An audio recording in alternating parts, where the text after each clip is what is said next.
Hi.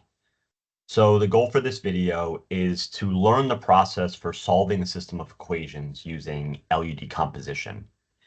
And I have an example here where I have some matrix A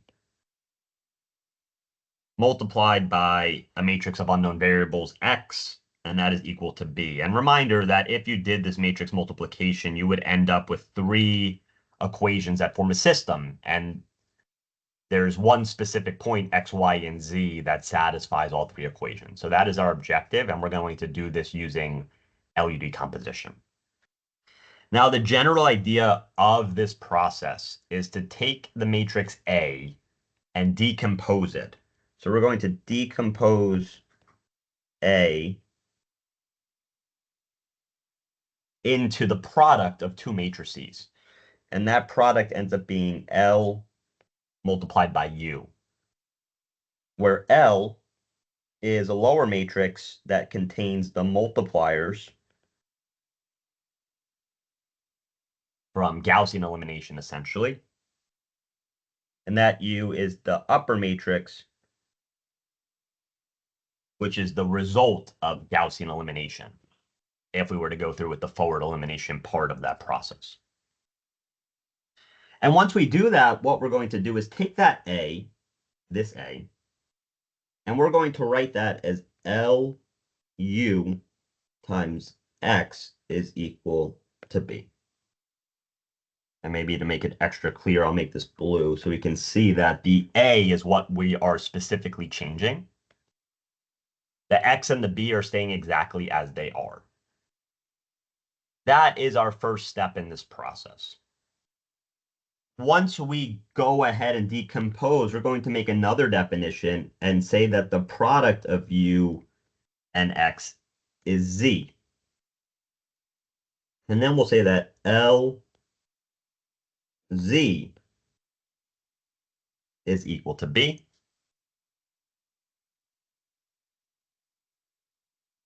And reminder that Z is the same as U times X. That's the definition that we're making.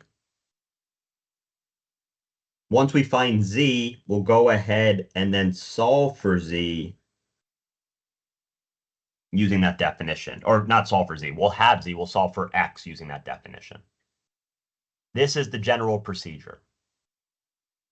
So let's go ahead and first understand how to decompose A. So that's the first step. Let's decompose A. And I'm just going to write this. I'm going to just copy and paste this down so we can see it. And we're really just going to look at A. We're not looking at the whole system because all we want to do is focus on the A. Everything else is going to stay exactly the same. So I want to decompose the matrix A. And what we're going to do is try to eliminate our lower triangle of elements so that they are all 0. And ultimately, that's going to result in an upper matrix where the lower elements are all 0. And that will be our U matrix. And then our L matrix will be one that looks something like this. We have 1s along the diagonal always. We have 0s in the upper triangle. And then our lower triangle will be the multipliers, where those multipliers are positioned based on which element they were used to eliminate. So for example, this element here that we're going to eliminate is going to have a multiplier that goes into that same position in the L matrix. So let's go ahead and do that. I want to modify the top equation. And what does my multiplier need to be if I'm going to eliminate that one? Well, I need that element to match the one that we're manipulating. So this needs to match this. And in this case, they do, which means that my multiplier is simply just 1. Ultimately meaning that this is going to be a 1 at the end of the day. I'm then going to subtract that modified equation from E2, which would be 1, 3, 1 minus 1, 4, negative 3, E2 minus E1 mod. The 1 minus 1 is a 0, which is what we want because we're ultimately going to substitute this back into our matrix. 3 minus 4 is negative 1. 1 minus negative 3 is positive 4. So I'm going to rewrite my matrix just so I have it written down. This is 1, 4, negative 3, 0, negative 1, 4, 0, 2, negative 1.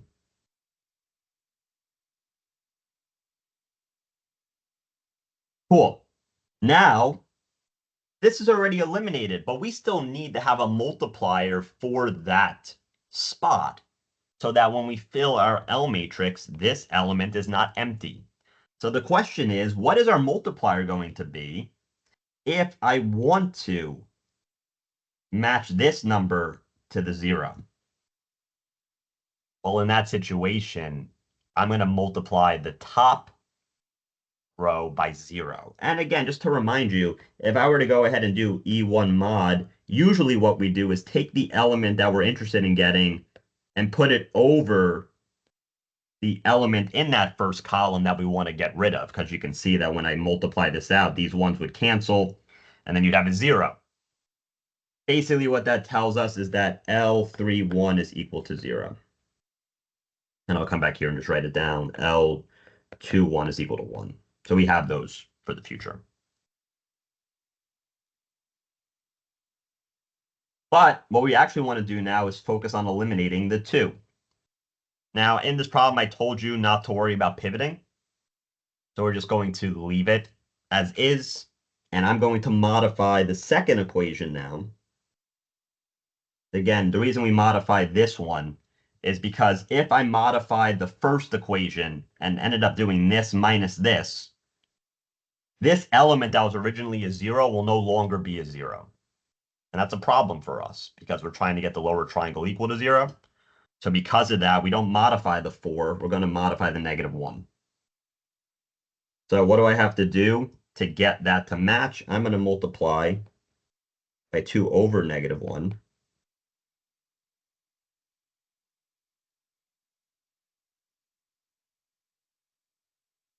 Because now that I have that, I have the 2's matching. So I'll do E3 new is E3 minus E2 new, or E2 mod. 0 to negative 1 minus 0 to negative 8.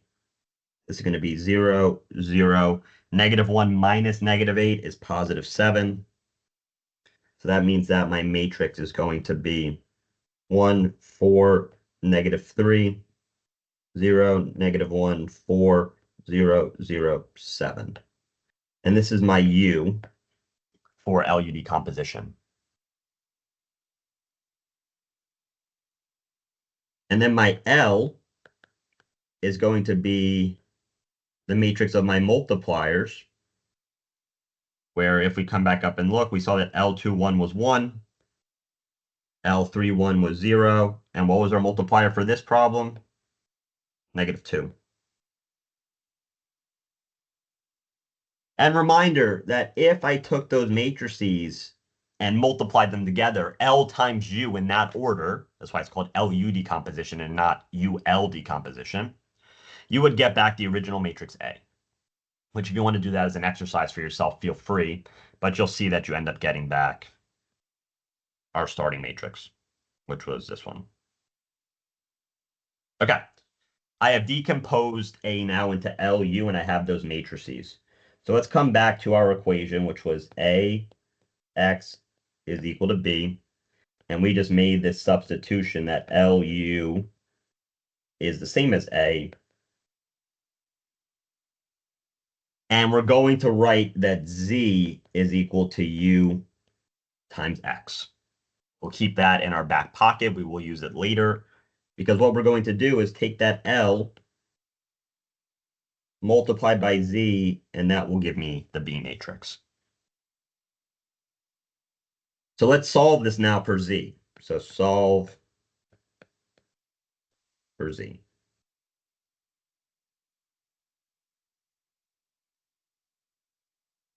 The L matrix we already found. This was 1, 0, negative 2, times z, which I'll write in a second, that has to be equal to b. And if we come back up to what b was, that was negative 2.5, 18.75, and 3. Negative 2.5, 18.75, and 3. So this matrix L is 3 by 3. This matrix B is 3 by 1. What should the size of Z be in order to get that to work? Well, first off, we know that whatever we do, the inner indices have to match to be able to multiply. And then the outer indices will end up being the size of our product. So this means that this matrix is 3 by 1. I'm going to have Z11, Z21, Z31. And now we need to go ahead and find out what those Z values are. We will use forward substitution because of the fact we're starting at the top, and we can see from our top equation here, we can find what Z11 is right away. So if I do 1 times Z11, that's going to be equal to negative 2.5. That means that Z11 is equal to negative 2.5. Our next equation is in the second row. That's 1 times Z11 plus 1 times Z21. That is equal to 18.75. And we just have Z11, so we can plug that in.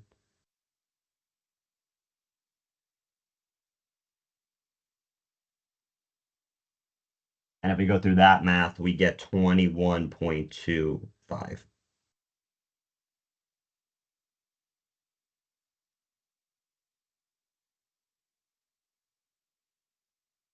Lastly, our final equation is 0 times Z11 minus 2 times Z21 plus Z31 is equal to 3. We're going to do minus 2 times 21.25 plus Z31 is equal to 3. We end up getting that Z31 is the same as 45.5. And now I have my Z matrix.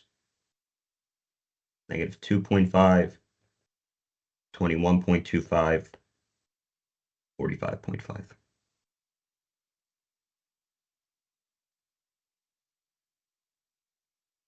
So we found Z, and coming back to here, we just found this, and we know that Z is equal to U times X. So with that Z now found, we can go and try to find what X is. So now we're going to solve for X. U, X is equal to Z. Our upper matrix from our math before was 1, 4, negative 3, 0, negative 1, 4, 0, 0, 7. X, Y, Z. That's going to equal our Z matrix, which consists of the negative 2.5, the 21.25, and the 45.5. Now we'll go ahead and do back substitution because our bottom row is the one that's going to be easiest for us to solve as we can find a Z value right away. We can get that 7 Z is equal to 45.5, which means that Z is the same as 6.5. We'll go backwards now to our second equation. We'll get 0 times X, negative 1 times Y plus 4Z is equal to 21.25. Negative Y plus 4 times 6.5 is the value we just found. We end up getting a Y value that is 4.75. One more. X plus 4Y minus 3Z is equal to negative 2.25. X plus 4 times 4.75 minus 3 times Z is negative 2.5, we get that X ends up being negative 2.